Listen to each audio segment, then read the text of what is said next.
आइए जानते हैं आज कुछ अंतर्राष्ट्रीय खबरों को। पहले एक नजर आज की हेडलाइंस पर।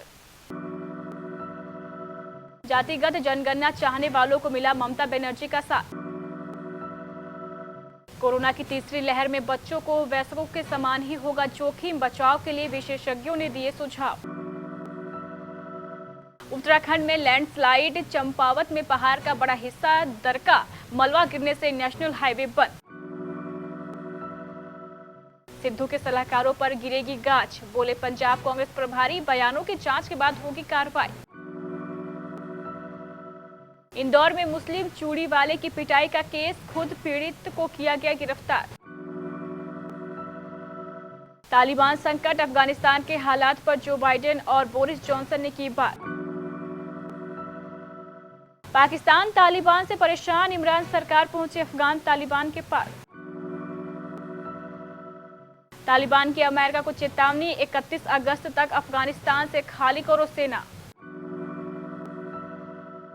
गलत जवाब देकर ज्ञानराज ने गंवाए 3,20,000 रुपए। और उपकप्तान अजिंक्य रहाणे ने दिया आलोचकों को करारा जवाब। जातिगत जनगणना की मांग कर रहे राजनीतिक दलों को पश्चिम बंगाल के मुख्यमंत्री ममता बनर्जी का भी साथ मिल गया है। पश्चिम बंगाल की मुख्यमंत्री ममता बनर्जी ने कहा कि अगर सभी राजनीतिक दल जातिगत जनगणना के मुद्दे पर एक आम सहमति बनाते हैं तो उन्हें इससे कोई दिक्कत नहीं है और यह होना भी चाहिए। वे भी राष्ट्रव्यापी जातिगत जनगणना को स्वीकार कर लेंगी। पश्चिम बंगाल के मुख्यमंत्री ममता बनर्जी ने सोमवार को कहा कि अगर इस मुद्दे को लेकर चर्चा होती है और आम सहमति बनती है तो उन्हें इससे कोई समस्या नहीं होगी। साथ ही उन्होंने कहा है कि वे कोई ऐतराज नहीं जताएंगी अगर सभी राजनीतिक दल और सभी राज्य इस मुद्दे पर आम सहमति बनाते हैं। गृह मंत्रालय के तहत आने वाले एक संस्था की ओर से गठित विशेष समिति ने आशंका जताई है कि देश में सितंबर और अक्टूबर के बीच कभी भी कोरोना की तीसरी लहर आ सकती है।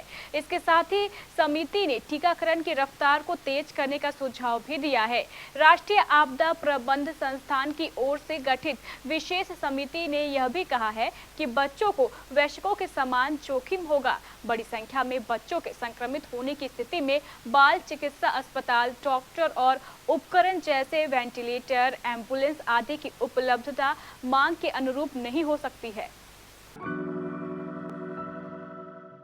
उत्तराखंड के चंपावत में स्वालाह के पास सोमवार को लैंडस्लाइड के बाद टकनपुर चंपावत नेशनल हाईवे बंद हो गया। चंपावत के डीएम विनीत तोमर ने बताया है कि सड़क पर आया मलबा साफ करने में कम से कम 2 दिन का समय लगेगा। अफसरों से कहा है कि वे ट्रैफिक को दूसरे रूट पर डाइवर्ट करें। घटना का एक वीडियो भी सामने आया है। इसमें दिखाई दे रहा है कि पहाड़ धीरे धीरे टरकना शुरू होता है और पूरा मलबा हाईवे पर आ जाता है। वहाँ कुछ गाड़ियाँ और कई लोग मौजूद है। पहाड़ दरकता देख वे पीछे की ओर भागते हैं। उन्हीं में से कुछ लोगों ने इसका वीडियो बनाया है। पंजाब कांग्रेस के चीफ नवजोत सिंह सिद्धू के सलाहकारों प्यारेलाल गर्ग और मलविंदर माली ने कश्मीर को लेकर हाल ही में विवादित बात कही थी। अब सिद्धू के इन दोनों सलाहकारों पर गाज गिर सकती है। पंजाब कांग्रेस के प्रभारी हरीश रावत ने सोमवार को कहा कि उनके बयान आशंकाओं से भरे हैं, लेकिन अगर उन्होंने यह बयान दिया है तो कार्रवाई की जाएगी। हरीश रावत ने आगे कहा है कि ये सलाहकार कांग्रेस द्वारा नियुक्त नहीं किए गए हैं। प्रदेश अध्यक्ष ने इन्हें अपने स्तर से नियुक्त किया है। अगर ऐसा कोई व्यक्ति निजी राय जाहिर करता है तो इससे पार्टी का क्या संबंध है? इसके बाद भी हम इसकी जांच करा रहे हैं। मैंने सिद्धू जी और कुछ अन्य लोगों से भी जानकारियां मांगी थी। मुझे बताया गया है कि बयान को राजनीतिक फायदे के लिए तोड़ा मरोड़ा जा सकता है। मध्य प्रदेश के इंदौर में एक चूड़ी बेचने वाले शख्स के कुछ लोगों ने जमकर पिटाई कर दी। सोशल मीडिया पर वीडियो वायरल हुआ तो पुलिस ने तस्लीम नाम के इस शख्स की शिकायत पर मामला दर्ज कर लिया। साथ ही कार्रवाई की बात भी कही, लेकिन अब इस मामले में पीटने वाले शख्स के खिलाफ ही मामला दर्ज हो गया है। गोलू उर्फ तस्लीम उर्फ असलीम पर पॉस्को एक्ट समेत 9 गंभीर धाराओं में केस दर्ज हुआ है। साथ ही पुलिस ने उसे गिरफ्तार भी कर लिया। इंदौर के बाणगंगा थाना क्षेत्र में चूड़ी बेचने वाले शख्स की पिटाई का ये मामला सामने आया था। वीडियो वायरल हुआ जिसमें कुछ लोग उसकी जमकर पिटाई करते और धार्मिक टिप्पणी करते हुए दिख रहे हैं। अब पुलिस ने फर्जी पहचान पत्र और नाबालिग बच्चे के साथ छेड़खानी के मामले में युवक के खिलाफ मामला दर्ज किया है। अफगानिस्तान में तालिबान के कब्जे के बाद सामने आए संकट को लेकर अमेरिकी राष्ट्रपति जो बाइडेन ने ब्रिटिश प्रधानमंत्री बोरिस जॉनसन के साथ अफगानिस्तान के हालात पर बातचीत की। व्हाइट हाउस ने यह जानकारी दी है।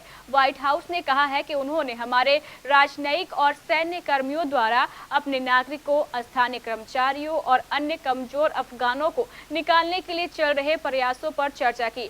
बता दें 24 अगस्त यानी आज होने वाली G7 की वर्चुअल मीटिंग के होस्ट जो बाइडेन ही हैं। इस दौरान अफगानिस्तान के हालात पर चर्चा होनी है। G7 की यह बैठक बुलाने की मांग ब्रिटेन की ओर से की गई थी। अमेरिका के व्हाइट हाउस की प्रेस सचिव जेन साकी ने रविवार को यह जानकारी दी।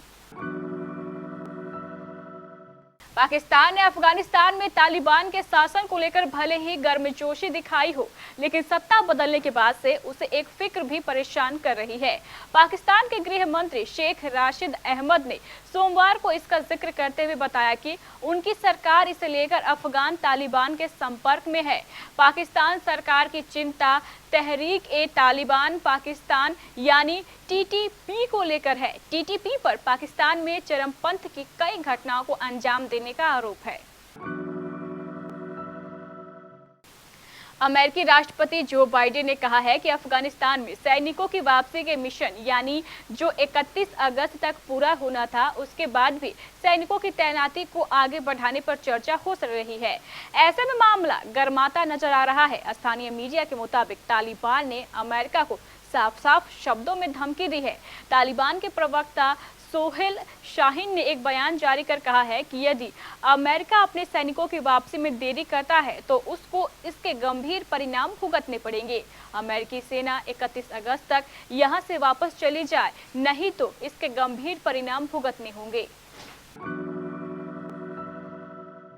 कौन बनेगा करोड़पति यानी केबीसी का 13वां सीजन कल 23 अगस्त सोमवार से शुरू हो गया है। इस सीजन के पहले एपिसोड में रांची के ज्ञान राज महानायक अमिताभ बच्चन के सामने हॉट सीट पर नजर आए।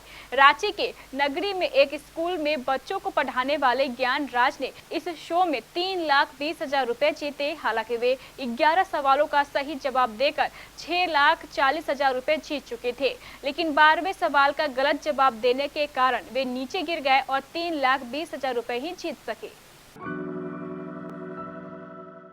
पिछले काफी समय से खराब फॉर्म के चलते आलोचकों के निशाने पर चल रहे भारतीय टेस्ट टीम के उप कप्तान अजिंक्य रहाणे ने अपनी चुप्पी तोड़ी है। रहाणे ने तमाम आलोचकों को करारा जवाब देते हुए कहा कि इस तरह की चीजें उनको मोटिवेट करती हैं और वह अपनी आलोचना से परेशान नहीं होते। भारतीय उप कप्तान ने कहा कि लोग महत्वपूर्ण लोगों की ही आलोचना करते हैं और मैं इस बात से खुश हूं कि वह मेरे लिए ऐसा कर रहे हैं। रहाणे ने चेतेश्वर पुजारा का भी बचाव किया और उनकी लॉर्ड्स टेस्ट की दूसरी पारी में खेली गई पारी को बेहद कीमती बताया।